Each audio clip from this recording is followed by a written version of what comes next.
আসসালামু আলাইকুম ওরহমতুল্লাহি ওবরাকাতুহ। প্রিয় দিনী ভাই বোন, আজকে আমরা অত্যন্ত গুরুত্বপূর্ণ কিছু আমল নিয়ে কথা বলার চেষ্টা করব।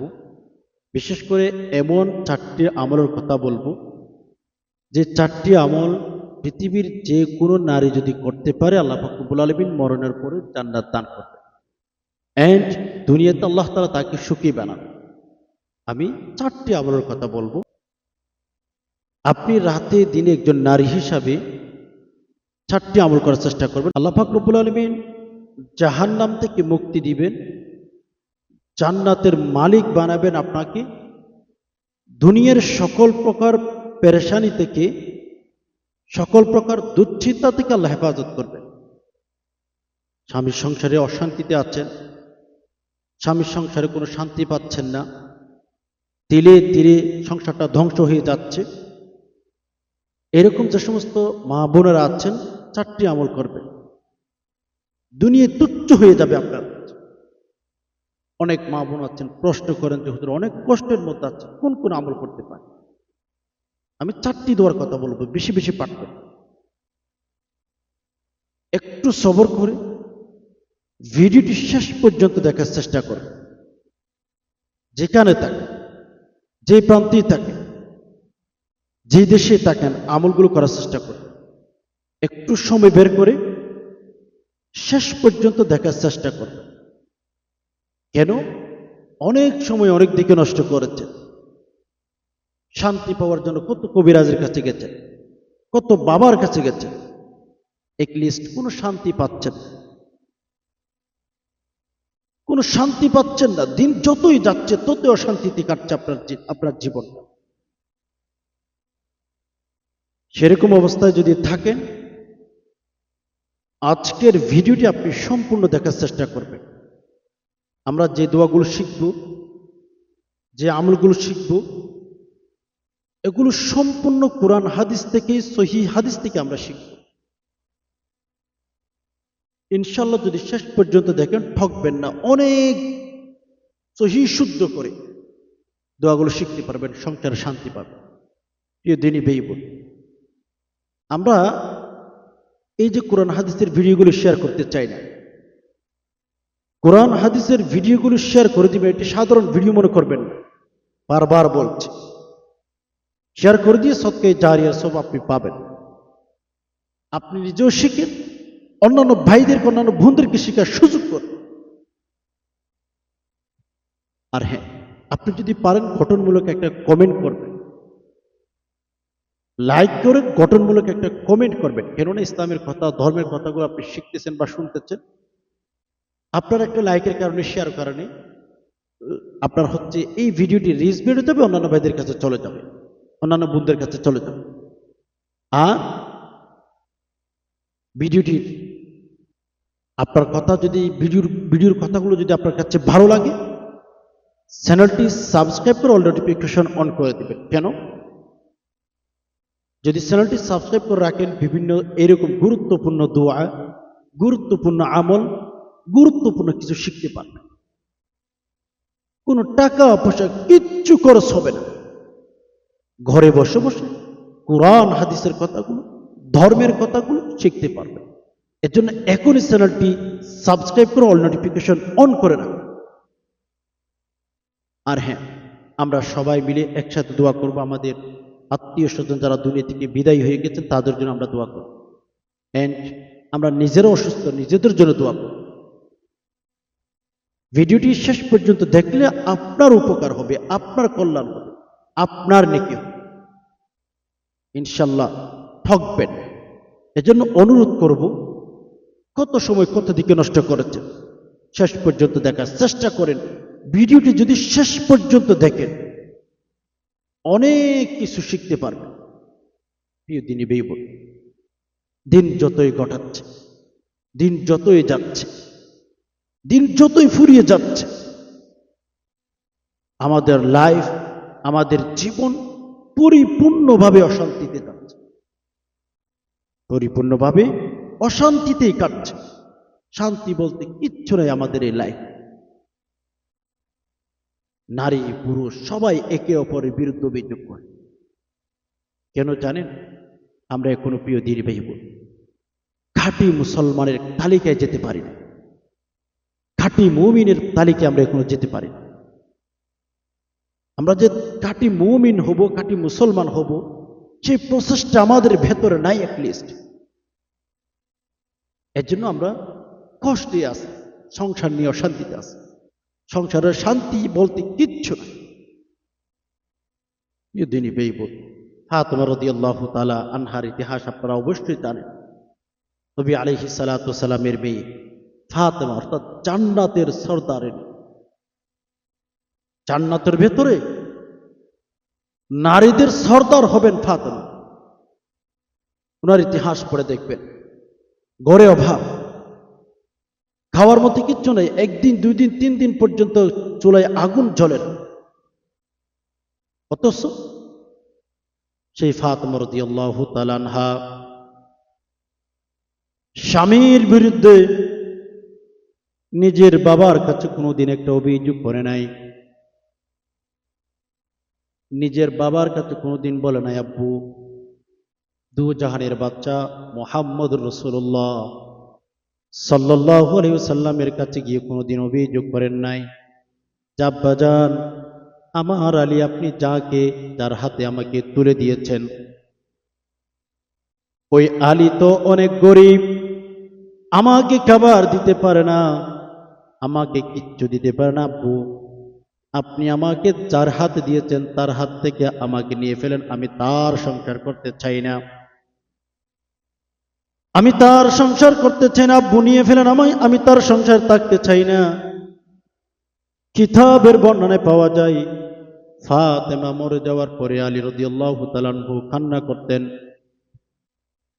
হাই জগতের মহিলা তোমরা শোনো, ফাতেমার ইন্তেকালের পরে আলী রাদিয়াল্লাহু তাআলা আনহু কান্না করতেন, মানুষের জনসম্মুখে বলতেন, হে জগৎবাসী আমার স্ত্রী ফাতেমা কেমন ছিল তোমরা জানো?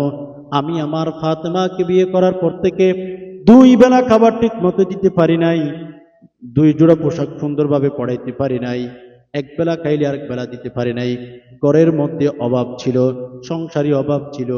হাই ফাতেমা রাদিয়াল্লাহু তাআলা আনহার ক্ষেত্রে আলী বলেন, আমার ফাতেমা তার বাবার কাছে গিয়ে কোনোদিন অভিযোগ করে নাই, আমি যখন দিতে পেরেছি গিয়েছে, যখন দিতে পারি না সবরে জিন্দেগি করেছে, কোনোদিন বাবার কাছে গিয়ে কোনোদিন অভিযোগ করে নাই, কোনোদিন বাবার কাছে গিয়ে কোনোদিন অভিযোগ করে নাই, কোনোদিন অভিযোগ করে নাই। তাহলে চিন্তা করে দেখেন আখলাক কেমন ছিল, ধর্ম কেমন, কিভাবে ফলো করতেন। বলে কেন? ফাতেমা রাদিয়াল্লাহু তাআলা আনহা একজন নবীর অর্থাৎ দু জাহানের বাচ্চা, নবীদের সর্দার, পৃথিবীর মধ্যে সবচেয়ে শ্রেষ্ঠ একজন মহামানব, যার উপর কোনো মহামানব নাই, উনার একজন মেয়ে হওয়ার পরেও কোনোদিন আল্লাহর রসুলের কাছে গিয়ে অভিযোগ করেন নাই। কেন করেন নাই? তার কাছে ধর্ম ছিল, ইসলাম জানা ছিল। আচ্ছা, বিশেষ করে আমি যে চারটি আমলের কথা বলবো প্রিয় মা বোনদেরকে, এক নাম্বার 5 ওয়াক্ত নামাজ পড়তে, যেদিকে যাবে যাক, যেটা যেদিকে যাবে যাক, আপনার এক নাম্বার উচিত 5 ওয়াক্ত নামাজ পড়া। আপনি বলবেন স্বামী নামাজ পড়তে দেয় না, প্রচুর কাজ করতে। রাবিয়া বছর ইতিহাস পড়ে আসবে, রাবিয়া বছর ইতিহাস পড়ে আপনি আমার সাথে কথা বলবেন, কমেন্ট করবেন। বাংলা জীবনী পাওয়া যায়, রাবিয়া বছরের জীবনী বাংলা পাওয়া যায়, পড়বেন। মানুষের বাসায় কাজ করতেন রাবিয়া বছরী, দিনের বেলায় সম্পূর্ণ কাজ করে ফেলতো, রাতের বেলায় আল্লাহর ডাকে সাড়া, আল্লাহকে ডাকতেন, রব্বুল আলামিন আমি একজন মানুষের বাসায় কাজ করেনওয়ালা মহিলা, আল্লাহ রব্বুল আলামিনকে সারা রাত ডাকতেন, এক ওয়াক্ত নামাজ কাজা করেন নাই। রাবিয়া বছরী দেখেন কত সুন্দরভাবে আল্লাহকে রাজি খুশি করে দুনিয়া থেকে বিদায় হয়ে গেছেন, এমন ভাবে আল্লাহকে রাজি খুশি করে দুনিয়া থেকে বিদায় হয়েছেন। রাবিয়া বছরী 23টা বছর দুনিয়াতে শুধুমাত্র জীবিত ছিল। আপনি একজন মা, আপনি একজন বাবা, আপনি একজন মেয়ে, হায় আপনার বয়স 30 বছর 40 বছর হয়ে গেছে, অথচ এখনো পর্যন্ত নামাজ ঠিক মতো পড়েন না, পর্দা করেন না, ধর্মকে পরিপূর্ণভাবে পালন করেন না। রাবিয়া বসরির জীবনী পড়ে আসেন, সেখানে পাবেন রাবিয়া বসরি শুধুমাত্র 23 বছর জিন্দেগিতে এই পৃথিবীতে জীবিত ছিলেন, কিন্তু 23 বছর জীবনে আল্লাহকে এমন ভাবে রাজি খুশি করে ফেলেছেন, আল্লাহু আকবার। রাবিয়া বসরির ইন্তেকালের পরে রাবিয়া বসরিকে যখন কবরস্থ করা হইল, রাবিয়া বসরির কবর থেকে খুশবুটা শুরু করে দিয়েছে, জীবনটাকে এমন ভাবে সাজিয়ে দিয়েছে, আল্লাহু আকবার। আল্লাহর বিধান পরিপূর্ণ পালন করার কারণে রাবিয়া বসরির কবরে যান, ইউটিউবিয়ার জমিনে এখনো কিন্তু রাবিয়া বসরির কবর পাওয়া যায়, ওখান থেকে এখনো পর্যন্ত খুশবু উঠতেছে। ওই কবরের খুশবু কখনো বন্ধ হবে না তা কিয়ামত পর্যন্ত, ইনশাআল্লাহ। চিন্তা করা যায়, রাবিয়া বসরি 23 বছর জীবনে এমন ভাবে জীবনটা গড়েছে, জান কবরের পাশে দাঁড়িয়ে দেখে আসে, হাজার হাজার পর্যটক সেখানে যায় রাবিয়া বসরির কবর দেখার জন্য, রাবিয়া বসরির কবর থেকে যে খুশবু উঠতেছে সেগুলো নেওয়ার জন্য যায়। আপনি এখানে স্বামীর হাত দেনে নামাজ পড়তে দেন, আর উদাহরণ হাজার হাজার দিতে পারেন। আপনি রাবিয়া বসরির চেয়ে ব্যস্ত না, আপনি ফেসবুক নিয়ে ব্যস্ত, আপনি সোশ্যাল মিডিয়া নিয়ে ব্যস্ত। একজন মা, রাবিয়া বসরি ইবাদত নিয়ে ব্যস্ত, সুবহানাল্লাহি ওয়া বিহামদিহি। যারা স্বামীর অজুহাত দেখার, নামাজ পড়তে দেয় না, বা অনেক জালেম, অনেক কিছু, এটা বাদ দেন, 5 ওয়াক্ত নামাজ ধরে। ওই যে আসিয়ার ইতিহাস তো আপনাদেরকে অনেকবার বলেছি, রাইট? আসিয়ার ইতিহাস আপনারা শুনেন নাই? ফেরাউনের স্ত্রী, ফেরাউনের ঘরে সংসার করে, ফেরাউনের একসাথে খাবার খাই, এক প্লেটে খাবার খাই, অথচ দেখেন ওই যে রাবিয়া বসরির জিন্দিগির চেয়ে কত সুন্দর জিন্দিগি করে ফেলেছে। আসিয়ার জীবনী পড়েন, সেখানে পাবেন আসিয়া যখন ইন্তেকাল করতেছিল, অনেক লম্বা ইতিহাস আপনারা জানেন। যে সমস্ত মা বোনারা বলেন স্বামী বদকার, স্বামী ভালো না, নামাজ পড়তে পারে না, এসব বাদ দেন, এসব বাদ দিয়ে ফেলেন। রাবিয়া বসরি যেমন ভাবে আল্লাহকে রাজি খুশি করে দুনিয়া থেকে বিদায় হয়েছেন, আসিয়া কিন্তু কম করেন নাই, ফেরাউনের সংসার করে। আসিয়া ইন্তেকালের সময় জান্নাতের 8টি দরজা খোলা। আসিয়াকে বলা হয়েছে, আসিয়া তুমি টেনশন কইরো না, তোমার জন্য কিন্তু জান্নাত এখন থেকে রেডি হয়ে আছে। রাবিয়া বসরি বললেন, না না, এটা কেমন কথা, কি কথা বলেছো? আমি কি জান্নাত পাওয়ার জন্য আমল করেছি, নাকি আমি সরাসরি আল্লাহ পাওয়ার জন্য আমল করেছি? সুবহানাল্লাহি ওয়া বিহামদিহি। আমি তো জান্নাত পাওয়ার জন্য আমল করি নাই, আমি তো আসমানের মালিক আল্লাহ তাআলাকে পাওয়ার জন্য আমল করেছি। তোমরা সরে যাও, সরে যাও, আমি আমার আল্লাহকে পাওয়ার জন্য রাজি খুশি করব, আমল করব। আমি তো আল্লাহকে পাওয়ার জন্য আমল করেছি, আর তোমরা এখানে এসে আমাকে জান্নাত দেখ, সরো এখানে।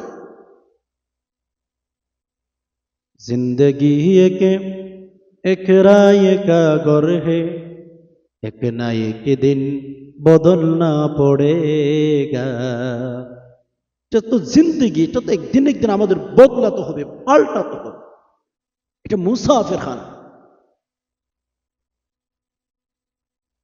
আল্লাহ তাআলাকে বলেছেন, আসিয়া ইয়া রব্বুল আলামিন, আমার তো হাদিসটা যখন পড়তেছিলাম, ইতিহাস যখন পড়তেছিলাম, কিতাব যখন পড়তেছিলাম, আমার এখনো পর্যন্ত গায়ের লোমগুলো দাঁড়িয়ে যাচ্ছে। হাই, কেমন ঘটনা ঘটিয়ে গেছে, কিভাবে আল্লাহকে রাজি খুশি করেছে ফেরাউনের সংসারে। আর মিয়া, ফেরাউনের সংসার করে কি হয়েছে? মৃত্যুবরণ করার সময় এমন ভাবে আল্লাহকে রাজি খুশি করে গেছে, মৃত্যুবরণ করার সময় এমন ভাবে আল্লাহকে রাজি খুশি করে দুনিয়া থেকে বিদায় হয়েছে। আসিয়া আল্লাহকে বললেন, রব্বুল আলামিন, আমার তো খুবই টেনশন হয়, আমার তো স্বামী ছিল ফেরাউন, রব্বুল আলামিন জান্নাতে একা থাকবো না, জান্নাতে আমার হাজবেন্ড কে হবে? আল্লাহ গো, আমাকে সেরকম একটা ব্যবস্থা করে দিন। আল্লাহ আসিয়াকে বললেন, আসিয়া টেনশন কইরো না, আসিয়া তোমার সাথে আমি জান্নাতের ভেতরে এমন একজন পুরুষের সাথে বিয়ে শাদীর ব্যবস্থা করে রাখবো, যে পুরুষটা পৃথিবীর মধ্যে সবচেয়ে শ্রেষ্ঠ পুরুষ, অর্থাৎ আসিয়ার স্বামী হিসাবে জান্নাতের মধ্যে বিয়ে হবে দু জাহানের বাচ্চা মোহাম্মদ রসুল্লাহ সাল্লাল্লাহু আলাইহি ওয়াসাল্লামের সাথে কিন্তু বিয়ে হবে। জীবনটাকে কত সুন্দর করে সাজাইলে, জীবনটাকে কিভাবে গড়ে গেলে ফেরাউনের স্ত্রীর বিয়ে হবে আমাদের রাসূলুল্লাহ সাল্লাল্লাহু আলাইহি সাল্লামের সাথে, কোনদিন ভাবা যায়?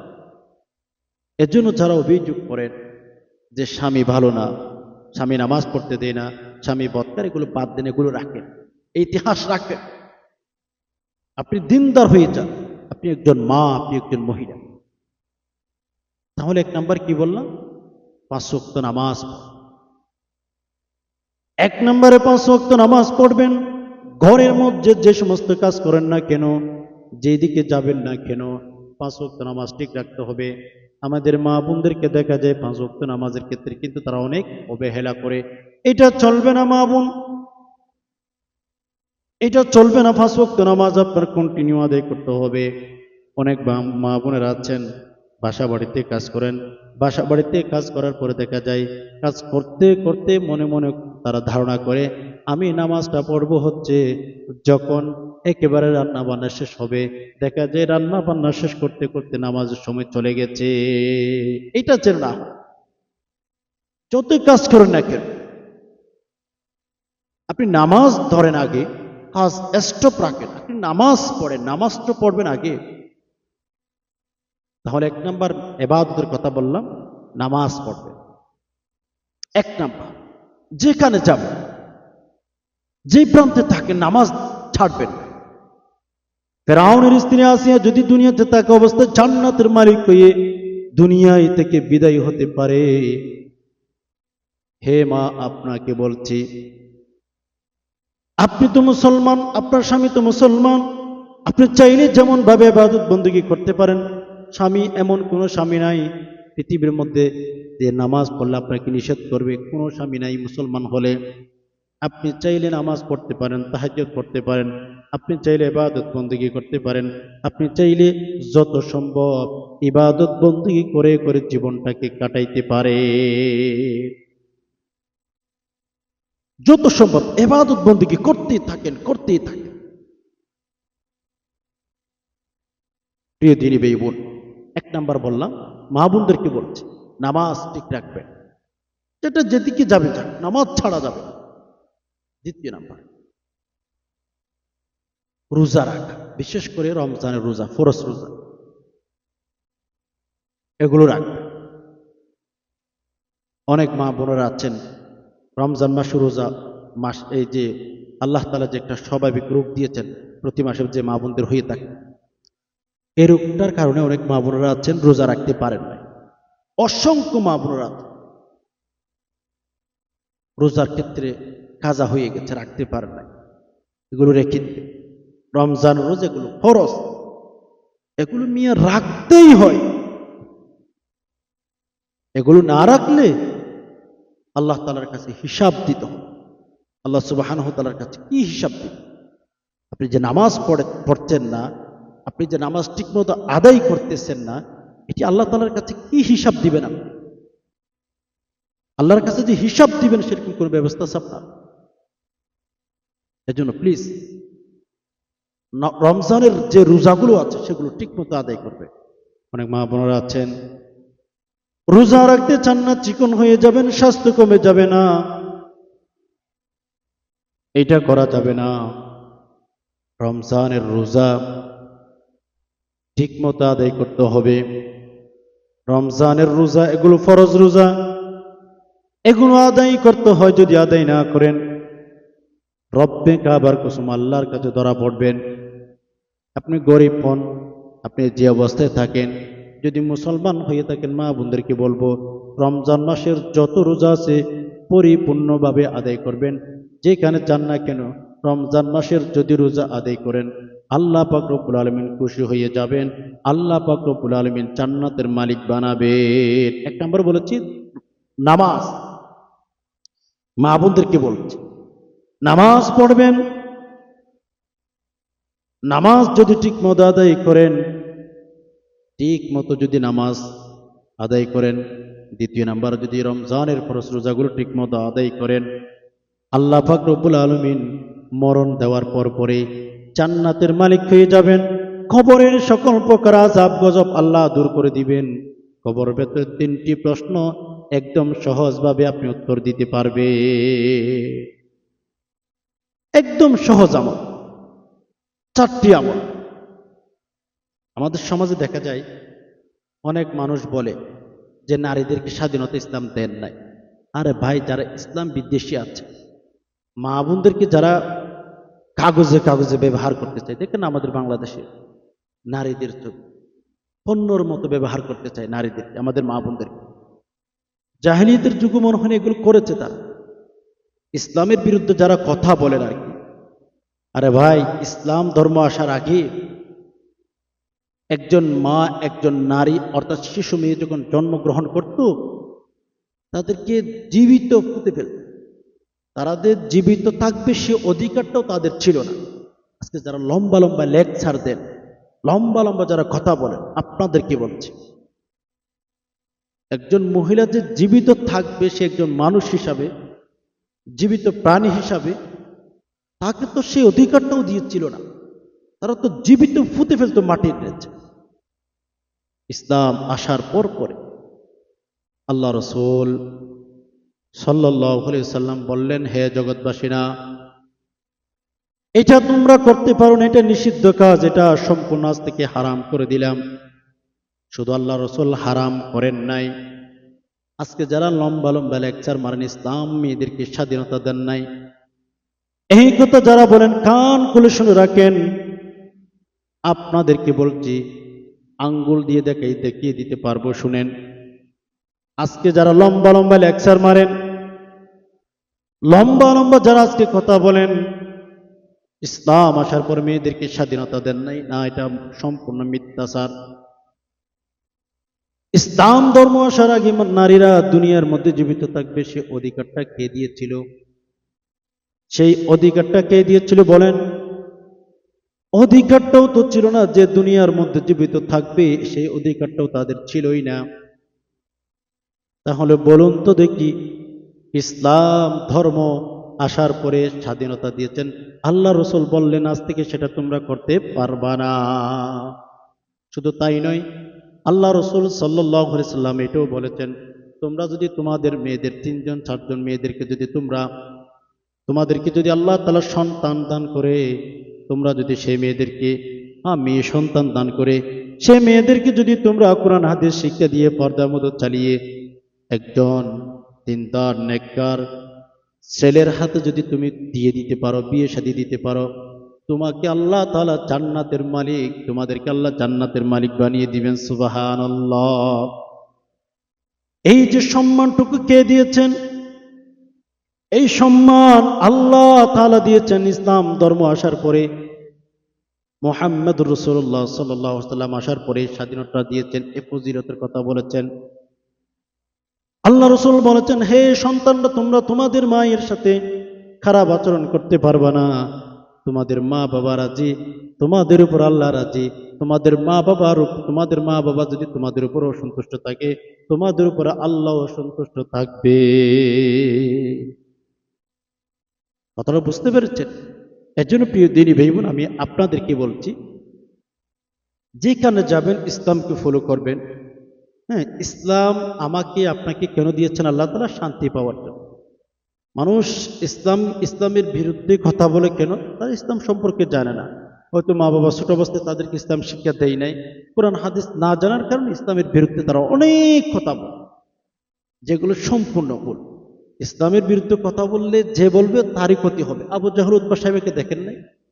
আপনি আবু জাহেল উতবা সাহেবা এদের চেয়ে জ্ঞানী কখনো হতে পারবেন না। এরা অনেক বড় বড় ট্যালেন্ট তাদের মাথায় ছিল। আবু জাহেল সম্পর্কে আপনি জানলে অবাক হবেন, এত জ্ঞানী ছিল। ফেরাউনের কম জ্ঞান ছিল না, ডাইরেক্ট আল্লাহ দাবি করেছিল আনা রব্বুকুমুল আলা। মানে তার এত ব্রেন, এত ট্যালেন্ট ছিল, সে বলেছিল আনা রব্বুকুমুল আলা, আমি আল্লাহ, আমার উপর কোন আল্লাহ নাই। নাউযুবিল্লাহ। এজন্য ইসলাম ধর্মের মধ্যে নারীদেরকে আল্লাহ পাক রব্বুল আলামিন যে সম্মান দিয়েছেন, যেমন আল্লাহ রসুল সাল্লাল্লাহু আলাইহি ওয়াসাল্লামের কাছে আয়েশা এক সাহাবী বললেন, ইয়া রাসূলুল্লাহ, আমার মা বাবার ক্ষেত্রে একটা মাসাইল জানতে চাই। ইয়া রাসূলুল্লাহ, একটু বলেন আমি আমার মা বাবার ভেতরে কাকে বেশি সম্মান করব, খেদমত কার বেশি করব? আল্লাহর পয়গম্বর বললেন, উম্মুক, তোমার মা। রসুলের সাহাবী আবার জিজ্ঞেস করলেন, ইয়া রাসূলুল্লাহ, তারপর কার? রসুল বললেন, উম্মুক। সাহাবী আবার জিজ্ঞেস করলেন, উম্মুক। সাহাবী আবার জিজ্ঞেস করলেন, ইয়া রাসূলুল্লাহ, তারপর কার সেবা করব? সাহাবীকে রসুল বললেন, উম্মুক। হে সাহাবী, তোমার মাকে তুমি সেবা করবা। চতুর্থ নাম্বার বললেন, আবিক, তোমার বাবাকে সেবা করো। মানে এখানেও আল্লাহ রসুল সাল্লাল্লাহু আলাইহি ওয়াসাল্লাম বাবার কথাটাই আগে এনেছেন, মানে মার কথাটা আগে এনেছেন, বাবার কথা পরে এনেছেন। এখানেও মাদেরকে আল্লাহ তাআলা সম্মান দিয়েছেন, অর্থাৎ নারীদেরকে সম্মান দিয়েছেন। যারা ইসলাম নিয়ে কথা বলেন, স্বাধীনতা দেন নাই, স্বাধীনতা নষ্ট করেছে, স্বাধীনতা, নারীদেরকে স্বাধীনতা একেবারে ছোট করে দিতেন না, সম্পূর্ণ ভুল। তো চলুন প্রিয় দিনী ভাই বোন, এক নাম্বার নামাজের কথা বলেছিলাম, দ্বিতীয় নাম্বারে আমি বলেছি রমজানের রোজা রাখবেন, তৃতীয় নাম্বারে মা বোনেরা যে আমলটি বেশি বেশি করবেন সেটা হচ্ছে স্বামীর অনুগত। স্বামী যদি শরীয়ত সম্মত কোনো কথা বলে, স্বামীরা যদি শরীয়ত সম্মত কোনো কথা বলে, সেই কথা আপনার রাখতে হবে, সেই কথাকে আপনি ফলো করবেন, সেই কথাকে মেনটেন করবেন, শরীয়ত সম্মত হতে হবে। যেমন যদি স্বামী বলে নামাজ পড়ো, ঠিক মতো নামাজ পড়ো, নামাজ পড়তে হবে। যদি আপনাকে আপনার স্বামী হালাল কোনো কথা বলে, না জায়েজ কোনো কথা না, সেই কথা আপনার রাখতে হবে। বলে কেন? স্বামীর কথা মতো চলা, কিন্তু যেই নারী স্বামীর কথা মতো চলে, এই নারী হচ্ছে জান্নাতি। জান্নাতে নারীদের একটা আখলাক হচ্ছে, আল্লাহু আকবার, তারা স্বামীর অনুগত থাকে, স্বামীর বিরুদ্ধে আচরণ করে না, স্বামীর পক্ষে কথা বলে, স্বামীর বিরুদ্ধে কথা বলে না, স্বামীর পক্ষে কথা বলে, স্বামীর অনুগত অনুগত হয়। অনেক নারী দেখা যায় যে মায়ের কথায় মা যা বলে তাই করে, স্বামীকে বাদ দিয়ে ফেলেছে। আমি যদি একটু উদাহরণ দেখাই আপনাদেরকে, হয়তো রাগ করবেন, রাগ করার কিচ্ছু নাই, আপনাদেরকে বোঝানোর জন্য বলছি আর কি। অনেক মারা বিয়ে করছে, মেয়ে নেতাগিরি দেখায়, মা অনেক আছে না, ওইরকমই দেখে। এটা কিন্তু সংসার বেশি দিন লাস্টিং করে না, এগুলো ভেঙে যায়। ওই যে আমি একটা পোস্ট করেছিলাম, বাংলাদেশে মেয়েদের বা সংসারের ডিভোর্স হওয়ার একটা কারণ বলেছে, বেশিরভাগ কমেন্ট যেটা সেটা হচ্ছে মায়ের কারণ। এজন্য প্রিয় দিনী ভাই বোন, আপনাদেরকে বলছি,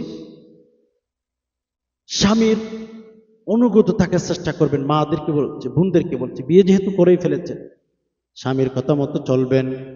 স্বামী যদি কোনো হালাল কথা বলে, সেটাকে কোনোদিন না করবেন না, স্বামী যেটা বলে সেটাই করবেন।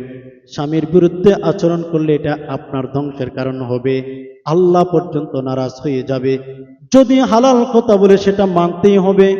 হ্যাঁ হ্যাঁ, যদি কোনো হারাম কথা বলে এটা না মানলে গুনাহ হবে না। যদি আপনার স্বামী আপনাকে কোনো হারাম কথা বলে, যেমন কোনো পুরুষের সাথে কথা বলতে বলে, কোনো স্বামী তার স্ত্রীকে বলল, শোনো, ওই পুরুষের সাথে একটু কথা বলো, ওই পুরুষের সাথে একটু ঘুরে আসো, ওই পুরুষকে একটু রিসিভ করে নিয়ে আসো, আমার বন্ধু হোক যাই হোক না কেন।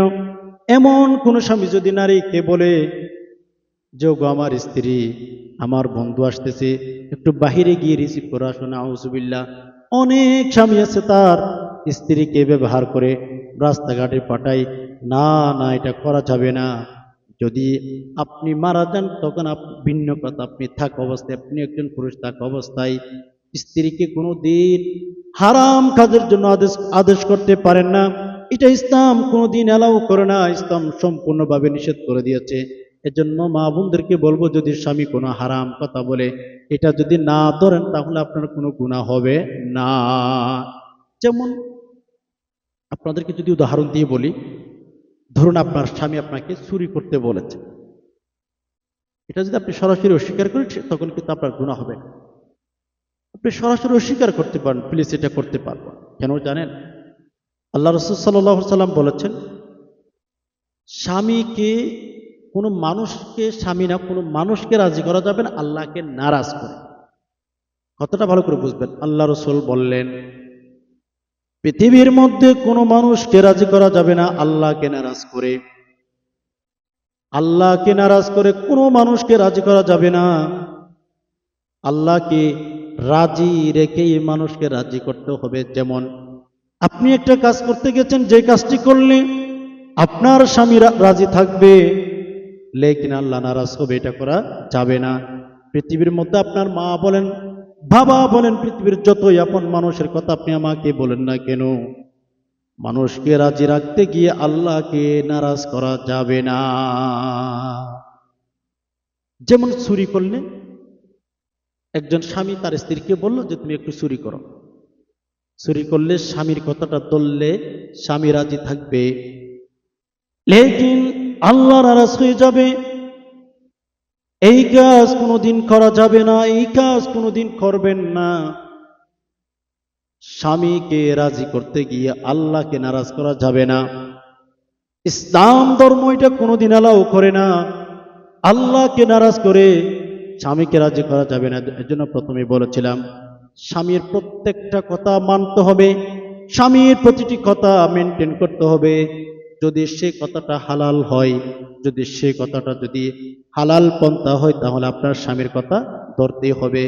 যদি আপনার স্বামী আপনাকে কোনো হারাম কথা বলে, আপনি ভদ্রভাবে বলে দিবেন, মুখের উপর বলবেন না, তার তার সাথে খারাপ আচরণ করবেন না।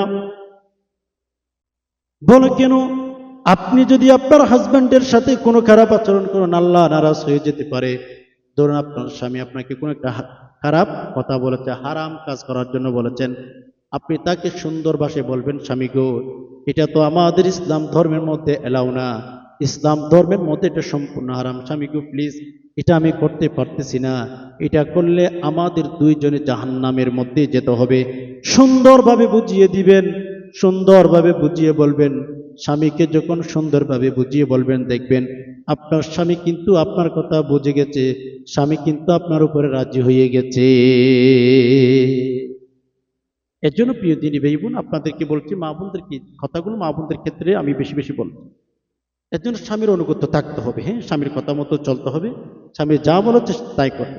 বিয়ে করে ফেলেছেন, এখন স্বামীকেই ফলো করবে সবকিছু। তবে স্বামীর যে সমস্ত হালাল কাজ আছে সেদিকে আপনার ফলো করে রাখতে হবে। মা বাবার কথার কারণে স্বামীকে কষ্ট দেওয়া যাবে। অনেক মারা আছে, বিয়ে করেছেন, ওই যে প্রথমে বলেছে, মেয়ে সংসারে হাত ঢুকাই মা।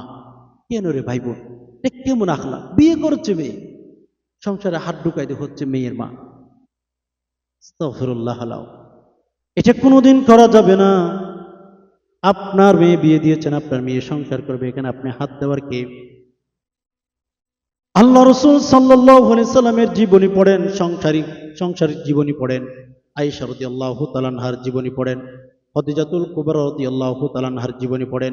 সেখানে দেখবেন কোনো মা তেমন সংসারে হাত দিতেন না। দিয়েছেন মেয়ে হালালভাবে যদি থাকতে পারে, ঠিকমতো যদি খাইতে পারে, ঠিকমতো যদি ঘুমাইতে পারে, এখানে মায়ের হাত দেওয়ার কোনো দরকার নাই। এজন্য বলেছি, স্বামীর প্রত্যেকটা কথা রাখবেন। যদি হালাল কথা হয়ে থাকে সেগুলো রাখার চেষ্টা করবেন, যদি না রাখেন আল্লাহ নারাজ হয়ে যাবে। হ্যাঁ, যদি কোনো অসুস্থতার মধ্যে থাকেন, বুঝিয়ে তারে বলেন, স্বামী গো দেখেন আমি অসুস্থ, আমি সে কারণে করতে পারতেছি না, প্লিজ। এর জন্য সুন্দর ভাষায় বলে তার কাছ থেকে অনুমতি, যে কোনো কাজের জন্য আপনি তাকে বুঝিয়ে দুজনে মিলিয়ে সংসার করতে পারেন। সংসারের মধ্যে তৃতীয় ব্যক্তি ঢুকাবেন। তৃতীয় ব্যক্তি যে সংসারে ঢুকে গেছে, ওই সংসার বেশি দিন থাকতো না। ওই সংসার দেখবেন একদিন এসে ধ্বংস হয়ে গেল। আফসুস করবেন, আপনি এসে আফসুস করবেন। এই জন্য সংসারে এসে আপনি তৃতীয় ব্যক্তিকে ঢুকাবেন। বায়ুর বিচার আজকে সমাজের মানুষ দিয়ে করাইতেছে। ভাইয়ের বিচার, সংসারের বিচার, আপনার ভাই বোনের বিচার অপর মানুষ দিয়ে করাইতেছেন, দেখবেন ওই সংসারের মধ্যে, ওই ফ্যামিলির মধ্যে বেশি দিন শক্তি থাকবে না। ওই সংসারের শক্তি কমে গেছে। কেন রে ভাই? বোনের বিচার মানুষ দিয়ে করাবেন না, ভাইয়ের বিচার মানুষ দিয়ে করাবেন। ভাই ভাই ঝগড়া লেগেছে, পরের দিন রাতে এসে মিটিয়ে দেন। কেন? তৃতীয় ব্যক্তি ঢুকেছে ওই সংসার, আর বেশি দিন লাস্টিং করতো না। অনেক মানুষ আছে ভাই ভাই ঝগড়া লেগেছে, এখন বিচার করার জন্য বাহির থেকে একজন এনেছে। বিশ্বাস করে বাহিরের লোক, মানুষকে চেনেন, ওয়ামাল হায়াত দুনিয়া ইল্লা মাতাউল গুরুর, এগুলো তো জানেন না, এগুলো তো বুঝেন না। চতুর্থ নাম্বার, একবার লাস্ট চতুর্থ নাম্বার, আমি আরেকটি আমলের কথা বলব। স্বামীর যে আপনার কাছে আমানত আছে সেগুলোকে রক্ষা করা। মানে লজ্জাস্থান, একেবারে যদি আমি ভেঙে যদি আপনাদেরকে বলি, লজ্জাস্থানের হেফাজত, এগুলো স্বামীর আমানত। আল্লাহ আকবার। আমাদের বর্তমান সমাজ এত এত খারাপ হয়ে গেছে, যেগুলো বলার জন্য, যেগুলো বলতে হয়। প্লিজ এখান থেকে আমরা দূরে থাকার চেষ্টা করি। স্বামীর আমানত গুলোকে রক্ষা করবে। স্বামীর আমানত বলতে অনেক কিছু বোঝায়, এগুলো রক্ষা করবে। স্বামী দূরে থাকে, স্বামী প্রবাসে থাকে, বিভিন্ন অফিসে চাকরি করে, আপনি থাকেন স্বামীর করে, স্বামী কাজের সন্তান অনেক দূরে চলে গেছে ব্যবসা বাণিজ্যের কারণে, চাকরির কারণে, আপনি এখানে স্বামীর বন্ধুর সাথে আড্ডা দিবেন না, এটা হতে পারে না। স্বামীর আমানত গুলো রক্ষা করবেন। আমানত বলতে অনেক কিছু বোঝায়, আমি আপনাদেরকে ভেঙে বলছি না। আপনি একজন মা হিসাবে, আপনি একজন স্ত্রী হিসাবে স্বামীর আমানতের কিয়ানত করতে যাবেন না। স্বামীর আমানতের কিয়ানত করতে গেলেই কিন্তু আপনি জাহান্নামী হয়ে যাবে। যে চারটি আমলের কথা বললাম, আমি কসম করে বললেই আমার গুনাহ হবে। রব্বে কাবার কসম, যেই নারী এই চারটি আমল করবে, মরণের পর আল্লাহ তাআলা তাকে জান্নাত দিবে। এটা হাদিস এসেছে। একজন পুরুষ আমল করে জান্নাত পাওয়া যত কঠিন, একজন পুরুষ আমল করে জান্নাত পাওয়া যত কঠিন, তার চেয়ে কোটি কোটি গুণে সহজ হচ্ছে একজন নারী আমল করে জান্নাত পাওয়া। তার জন্য একদম সহজ। একজন নারী আমল করে জান্নাত পাওয়া একদম সহজেই, যে চারটি আমলের কথা বললাম, এই আমলগুলো যদি কোনো নারী, কোনো মা করতে পারে, আমার বিশ্বাস তার পেট থেকে যে সন্তানগুলো আসবে, এগুলো বড় বড় আখলাক বলা হবে, বড় বড় আলেম। আজকে আমাদের মা বোনদের আখলাক নষ্ট হয়ে গেছে, চরিত্র ধ্বংস হয়ে গেছে, যার কারণে সন্তান যে পেট থেকে বের হচ্ছে, এগুলি কিন্তু অনেক মারাত্মক হচ্ছে, এগুলো ভালো হচ্ছে না। একটু বড় হলে মাকে চুপ লাল করে মায়ের দিকে তাকায়, বাবার দিকে তাকায়। যেগুলো আমাদের কারণে হচ্ছে, এগুলো আপনার কারণে হচ্ছে। আপনার আখলাক ঠিক করে, ইসলামকে ফলো করেন, সন্তান নেককার হবে, সন্তান দিনদার হবে, সন্তান নামাজি হবে। তো যাই হোক, প্রিয় দিনী ভাই বোন, এই চারটি আমল করেন, মা বোনদেরকে বলছি, ইনশাআল্লাহ জান্নাত পাবে, আল্লাহ রাজি হয়ে যাবে, দুনিয়া থেকে বিদায় হওয়ার সময় ঈমান নিয়ে যেতে পারবে। আশা করি বিষয়টি বুঝতে পেরেছেন। আল্লাহ পাক রব্বুল আলামিনের কাছে দোয়া করি, আল্লাহ আমরা যারা কথাগুলো শুনছি, আল্লাহ প্রত্যেক মা বোনদেরকে চারটি আমল করার তৌফিক দান করুন ইয়া রব্বুল আলামিন। প্রত্যেক মা বোনদেরকে বেশি বেশি আমল করে আল্লাহ দুনিয়া থেকে বিদায় হওয়ার তৌফিক দান করুন। আল্লাহ আমাদের মা বাবা অনেক অসুস্থ, আল্লাহ সুস্থতা হেদ দান করুন। আল্লাহ যারা কথাগুলো শুনছেন, আল্লাহ প্রত্যেকের মনের আশাগুলো পূরণ করে দিন। আল্লাহ যে সমস্ত মা বোনেরা সংসারে অশান্তিতে আছে, আল্লাহ সংসারে আল্লাহ অশান্তিগুলো দূর করে দিন। আল্লাহ সংসারের মধ্যে শান্তি দান করুন। আল্লাহ রহমতের ফেরেশতা ঢুকিয়ে দিন। আল্লাহ আমাদের অনেক মা বোনেরা আছেন, অনেক ভাইয়েরা আছেন, বিয়ে শাদীর উপযুক্ত হয়ে গেছে, তাহলে বিয়ে শাদী হচ্ছে না, বিয়ে শাদীর ব্যবস্থা করতে ইয়া রব্বুল আলামিন। আমরা অনেক ভাই বোন আছে, আল্লাহ আমাদের ইনকাম করে ইনকামের মধ্যে বারাকাত দান করুন ইয়া আল্লাহ, ইয়া আরহামার রাহিমিন, ইয়া আরহামার রাহিমিন। আল্লাহ আমাদের অনেক মা বাবা অসুস্থ, সুস্থতার হায়াত দান করুন ইয়া আল্লাহ। তারা দুর্বল হয়ে গেছে, আল্লাহ শক্তি দান করুন ইয়া রব্বুল আলামিন।